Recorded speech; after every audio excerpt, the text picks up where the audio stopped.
Hello guys, welcome to Supreme Steno classes. Today I am going to dictate a passage from sorry Supreme Court cases, especially for them who are preparing for courts examination. So let's start. 5 second. Start. In this appeal by a special leave, the appellant calls in question the legal priority of the order dated 18/8/2010 passed by the High Court of Punjab and Haryana at Chandigarh in United India Insurance Company Limited versus Sanjeev Kumar, where under the High Court has dislodged the finding of the tribunal and made the owner liable after enhancing the amount of compensation. The insurer has been absolved on the ground that the appellant was a gracious passenger in the car.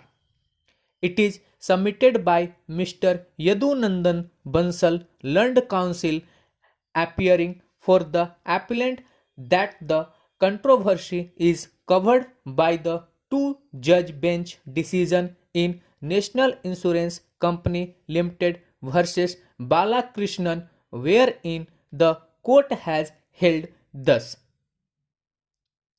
It is extremely important to note here that till 13/12/2006 the Tariff Advisory Committee and thereafter from 1/1/2007 IRDA functioned as the statutory regulatory authorities, and they are entitled to fix the tariff as well as the terms and conditions of the policies by all insurance companies. The High Court had issued notice to the Tariff Advisory Committee and IRDA to explain the factual position as regards the liability of the insurance companies in respect of an occupant in a private car under the comprehensive oblique package policy. Before the High Court, the competent authority of IRDA had stated that on 2/6/1986 the Tariff Advisory Committee had issued instructions to all the insurance companies to cover the pillion rider of a scooter oblique motorcycle under the comprehensive policy, and the said position continues to be in a views till date. It had also admitted that the comprehensive policy is presently called a package policy.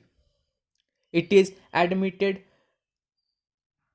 the position as the decision would show the earlier circulars dated 18/3/1978 and 2/6/1986 continue to be valid and effective, and all insurance companies are bound to pay the compensation in respect of the liability towards an occupant in a car under the comprehensive oblique package policy, irrespective of the terms and conditions contained in the policy.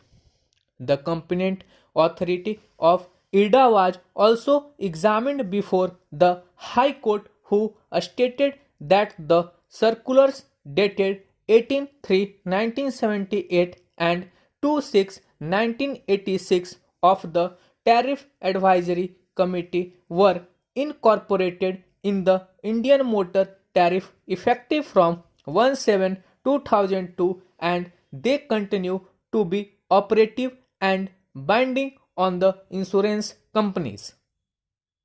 Because of the aforesaid factual position, the circulars dated 16/11/2009 and 3/12/2009 that have been reproduced herein above were issued. It is also worthy to note that the High Court, after referring to individual circulars issued by various insurance companies, eventually stated thus: in view of the aforesaid, it is clear that the comprehensive oblique package policy of a two-wheeler covers a pillion rider, and comprehensive oblique package policy of a private car covers the occupants, and where the vehicle is covered under a comprehensive oblique package policy, there is no need for the motor accidents claims tribunal to go into the question whether the insurance company is liable to compensate for the death or injury of a pillion rider on a two-wheeler or the occupants in a private car. In fact, in view of the tax directives and those of IRDA, such a plea was not permissible and ought not to have been raised, as, for instance, it was done in the present case. Stop. So sorry guys, I had mistaken a mistake. That is, I read it the admitted position is, actually it is the admitted position. So sorry for that. And if you like this type of dictations, please do not forget to share, subscribe, likes and comments as much as possible, and support the channel. Thank you.